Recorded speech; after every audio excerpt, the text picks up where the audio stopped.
Hi hello నమస్తే, నేను మీ Eshwari. Welcome to Eshu cooking and blogs. ఈరోజు మన స్పెషల్ రెసిపీ తెల్ల శనగలండి. వీటిని చిక్పీ అని కూడా అంటారు. ఈ తెల్ల శనగల్లో ప్రోటీన్ నార్మల్ శనగల కన్నా ఎక్కువగా ఉంటుందండి, ఎర్ర శనగల కన్నా ఎక్కువగా ఉంటుంది. అండ్ వీటితోటి ఏ రెసిపీ చేసుకున్నా చాలా టేస్టీగా ఉంటుంది. మనం ఇప్పుడు అది ఎలా రెడీ చేసేసుకుందామో చూసేద్దామా. ఫస్ట్ వీటిని 8 ఓవర్ నైట్ నానబెట్టేసుకొని పక్కన పెట్టేసుకోండి. ఆ తర్వాత నానబెట్టుకున్న శనగల్ని కుక్కర్లోకి ట్రాన్స్ఫర్ చేసేసుకోండి. మొత్తము ఈ విధంగా వాటరు ఎక్సెస్ వాటర్ అంతా తీసేసుకొని యాడ్ చేసేసుకొని 1 స్పూన్ సాల్ట్ యాడ్ చేసేసుకొని సరిపడా వాటర్ 1.5 గ్లాస్ వాటరు యాడ్ చేసేసుకొని ఈ విధంగా ఒక్కసారి కలుపుకొని కుక్కర్ లిడ్ పెట్టేసి 5 విజిల్స్ రానివ్వండి. హై ఫ్లేమ్ మీద, ఎక్కువ అవసరం లేదు. హై ఫ్లేమ్ మీద 5 విజిల్స్ రానిచ్చారంటే మీకు శనగలు బాగా ఉడుకుతాయండి. అప్పుడు మనము ఏ రెసిపీ చేసుకున్నా చాలా టేస్టీగా ఉంటుందండి.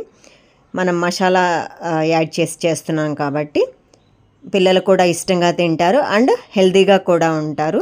అండ్ ప్రోటీన్ కూడా ఎక్కువ లభిస్తుందండి వీటిలో. ఇప్పుడు చల్లారనిచ్చిన తర్వాత విజిల్ తీసేసి ఎక్సెస్ వాటర్ అంతా రిమూవ్ చేసేసుకొని ఇలా జల్లెడలో పెట్టేసుకోండి. చూడండి ఎలా ఉడికిందో, చాలా బాగా ఉడికినాయండి శనగలు.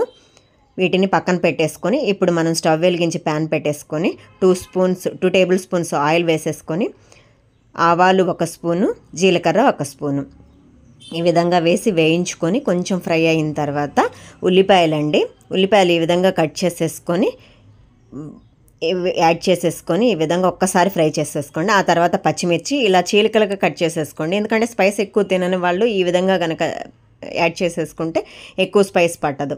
అలాగే ఎండుమిర్చి కూడా 2 యాడ్ చేసేసుకొని ఇలా ఉల్లిపాయలు ఫ్రై అయ్యేంత వరకు వేయించుకోండి. ఆ తర్వాత అల్లం వెల్లుల్లి ఇలా ఫైనలీ చాప్ చేసినవి, ఆ తర్వాత ఫైనలీ చాప్ చేసిన టమాటాస్ 1 యాడ్ చేసేసుకొని ఈ విధంగా ముక్కలుగా కట్ చేసుకున్న యాడ్ చేసేసుకొని ఫ్రై చేసేసుకొని ఆ తర్వాత కారం అండి మీకు సరిపడా యాడ్ చేసుకోండి. తర్వాత గరం మసాలా, ఆ తర్వాత ధనియాల పొడి ఈ విధంగా స్పైసెస్ 1 by 1 యాడ్ చేసేసుకోండి. మీకు వీలైతే చాట్ మసాలా కూడా యాడ్ చేసేసుకోవచ్చండి ఇదే స్టేజ్లో. ఆ తర్వాత సాల్ట్ ఈ విధంగా యాడ్ చేసేసుకొని సరిపడా చూసుకోండి.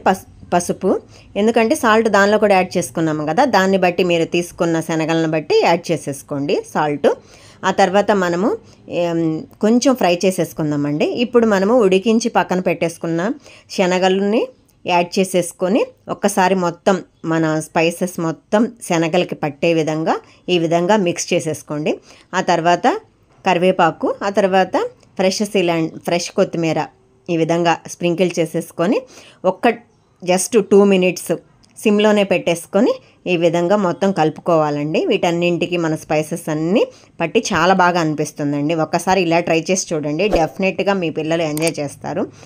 నా రెసిపీస్ కనుక మీకు నచ్చినట్లయితే లైక్ చేయండి, షేర్ చేయండి, సబ్స్క్రైబ్ చేయండి. Thank you for watching.